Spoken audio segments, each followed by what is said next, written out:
For me, it always comes down to cash flow. I'm an old school banker at heart. That's where I did most of my training. So I'm going to look at, the worst case scenario. What happens if this pipeline doesn't convert the way you do? You don't get that margin improvement you're expecting. And what does that have? What impact does it have on cash flows? And are you able to service this debt in a downside scenario? So having a very, we all want to be optimistic. We're all, the sources, the use of funds is typically for growth. So everyone's very positive at the outset, but making sure that you've run your sensitivities, that, you can see that if things don't go to plan, that this is not a weight that's sort of hanging over us, and we can actually sort of sustain this debt. And it doesn't mean that we have to completely change the way we operate because I no longer got cash to invest in growth. All I'm doing is thinking about servicing debt.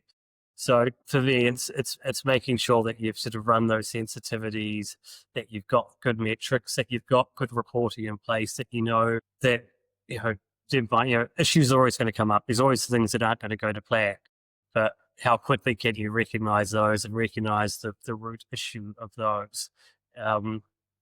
Debt can sometimes be a useful tool because often people they're not used to the level of sort of management reporting that has to be in place, and sort of the discipline that brings. So it should be very useful for managing, for teams and for boards to have confidence that it's not only them that's sort of having to put frameworks around management, that actually someone else is doing that too. So that's probably my main piece of advice, is sort of running those scenarios, what could go wrong, and also making sure that it is the right partner. Have we done our reference checking? We say this with everyone across both debt and equity. It's not diligence isn't a one-way street. Yes, you want to get the capital from the investor, but you should be diligencing them too. How have they been? How do they act towards their portfolio? If they've said that they follow on, had you been able to verify that they do actually sort of follow on?